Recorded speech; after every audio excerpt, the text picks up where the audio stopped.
Selamat pagi Bapak Ibu Saudara yang dikasihi Tuhan. Mari sebelum memulai aktivitas sepanjang hari ini kita awali dengan firman. Roh Kudus, Roh Penolong. Yohanes pasal 14 ayat yang ke-26. Tetapi penghibur yaitu Roh Kudus yang akan diutus oleh Bapa dalam namaku, Dialah yang akan mengajarkan segala sesuatu kepadamu dan akan mengingatkan kamu akan semua yang telah kukatakan kepadamu.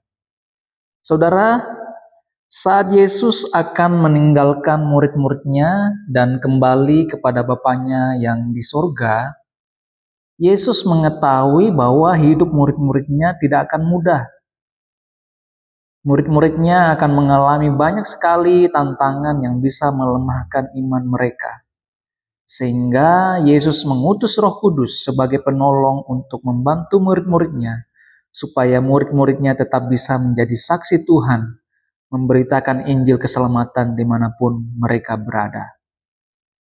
Demikian juga dengan kehidupan kita sebagai anak-anak Tuhan. Kita semua adalah murid-murid Tuhan.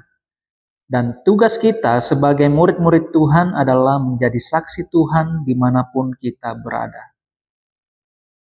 Hal ini tidak bisa kita lakukan dengan kekuatan dan kemampuan kita sendiri.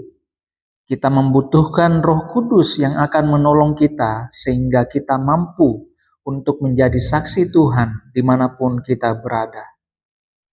Nah, kata penolong di sini memiliki arti mendampingi, menguatkan, dan membela. Roh Kudus sebagai Roh penolong akan memberikan kita kekuatan saat kita merasa lemah. Roh Kudus sebagai Roh penolong juga akan mengajarkan kebenaran kepada kita, sehingga hidup kita, pribadi kita sama seperti pribadi Yesus. Dan Roh Kudus sebagai Roh penolong akan menerangi langkah hidup kita, sehingga kita tidak mudah disesatkan oleh keadaan dunia yang semakin jahat dan gelap ini.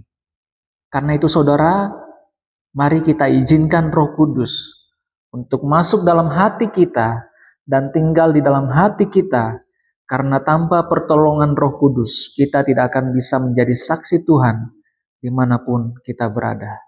Puji nama Tuhan, selamat beraktivitas, Tuhan Yesus memberkati. Mari kita berdoa.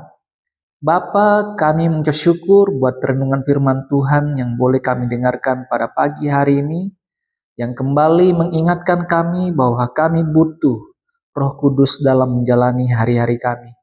Karena itu kami mau selalu membuka hati untuk Roh Kudus-Mu tinggal diam dalam hati kami. Terima kasih Tuhan Yesus, berkati umat-Mu dimanapun berada saat ini.